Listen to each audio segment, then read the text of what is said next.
What's up YouTube, this is the Federation here, and I'm back with another one of my Rome 2 guides. It's been a while since I've done one of these, but something caught my attention and I thought I would make a video about it. So this is actually going to be a guide on useless units, as I'm sure you could tell from the title. So basically the idea behind this is you only have a very limited supply of money for each battle, and you want to make sure that you spend it as effectively as possible. And in my experience, there are certain units that just are not worth the cost. And I'm going to go through each one and describe why I think they have absolutely no place in the game. There's a lot of units in the game that I think aren't really worth the money that you spend, aren't cost effective, but then there's a whole other class of units which is just totally useless, like beyond not cost effective. It's just, there's no reason to ever bring these units, and I'm going to go over some of those right now. So the first unit I want to take a look at are these Celtic Skirmishers, and you might be saying, but Javelins are amazing units, why would you rule out a Celtic Skirmisher? And yes, they do have some good stats. They have that high missile damage, pretty good shots per minute and everything, but then you go over to this Celtic Youth, which is a cheaper unit, and you see almost every stat is higher. So as you can see, the melee attack is higher, charge bonus is higher, melee defense is higher.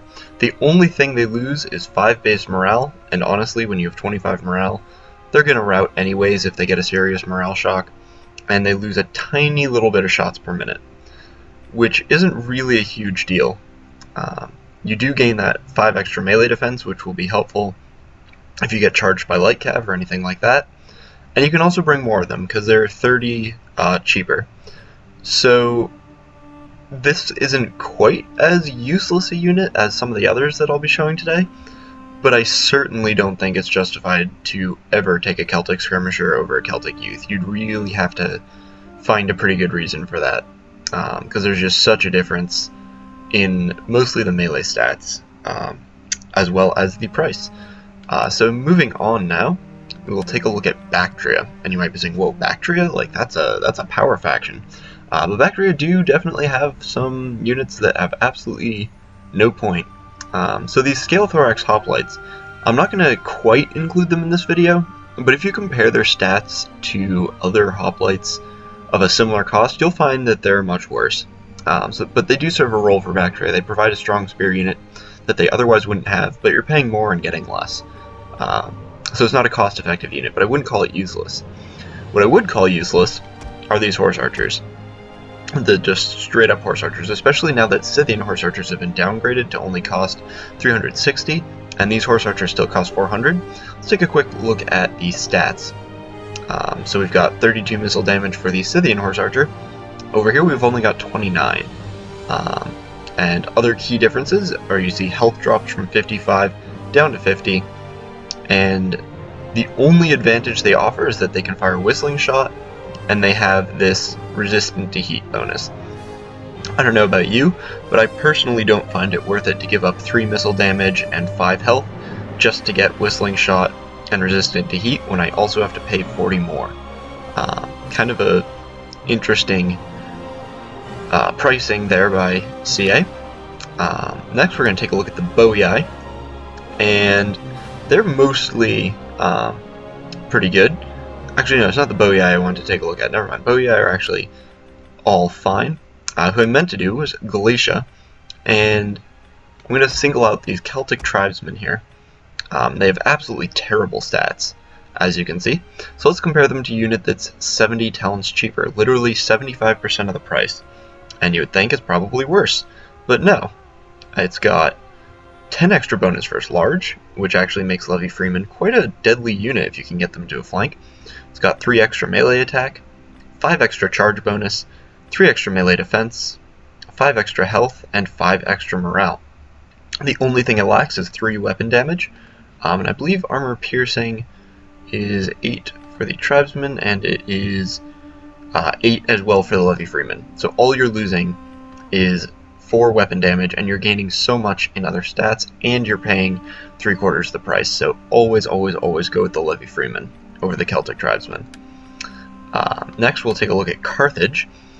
And Carthage is overall pretty good, but they have this one penalty, or not penalty, but one useless unit that Egypt also has, the normal African elephants, because when you compare it to an African war elephant, you might as well just bring the war elephant. It only costs 200 more.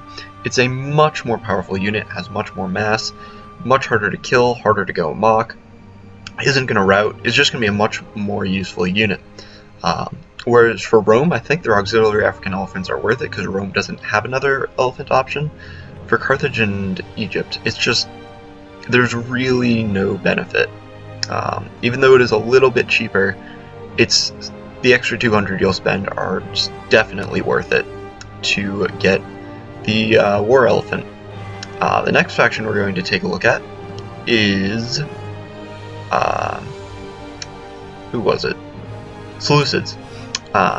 And that is because they have skirmisher cav and horse skirmishers.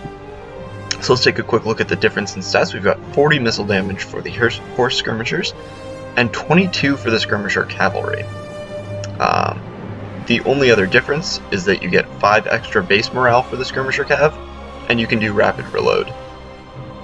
Whereas with horse skirmishers, you can get flaming shot, which you can't with skirmisher cav, and you can use precision shot, which isn't quite as effective as rapid reload in my experience, but is still a nice little boost. So yeah, definitely never take a skirmish cav with pretty much any faction. They're really not going to do you much good. Next we have Sparta. Probably not a surprise to a lot of you that Sparta has a lot of useless units, although that being said, they did get some nice upgrades recently. But if you take a look at these Perioikoi spears, they're only 10 cheaper than a Perioikoi hoplite, and they lose the ability to get into phalanx. They also lose for melee attack. They do have 6 extra charge bonus, so if you're planning on cycle charging with your spearmen, maybe this is the unit for you. But 10 extra armor, 10 extra health, 5 extra base morale. You might as well spend the 10 extra. Honestly, there's really no purpose to these Perioikoi spears, and they certainly fit the bill of useless units. So Sway roster is all fine, but Syracuse has what I find to be probably the most shocking useless unit in the game. So if you take a look at a Thorax hoplite, it's got some pretty solid stats, but if you take a look at this Etruscan hoplite, everything is lower. This is the one unit that at least that I've noticed, that is not only more expensive, but also has every single stat lower than the cheaper option. And that's really interesting. I'm not quite sure what CA were doing with the Etruscan hoplite. Maybe they didn't really consider how it would fit into the multiplayer scene and only thought about in campaign, which is understandable. It was just added one patch ago in patch 11. But never take this unit, ever. Every single category drops significantly in most cases. It's a drop of about 10 in a lot of the categories down here. So yeah, there's no purpose. If you want to hire them as a mercenary in campaign, fine. But if you're playing as Syracuse in multiplayer battles, there's absolutely no reason. Just to touch back on one other unit that I skipped, if we go back to the Seleucids, here's another unit that was recently added, is the Syrian Armored Elephants in the Beasts of War DLC. And especially now that you can no longer fire flaming projectiles, actually I guess that affects both elephants equally, but you're getting exactly the same unit, you're paying 100 more. The only difference between these two units is that the Syrian Armored Elephants throw javelins, the Indian Armored Elephants shoot arrows. But honestly, how many kills are you going to get from 9 men throwing javelins versus shooting arrows? I really don't think that's worth an 100 difference in cost between the two units.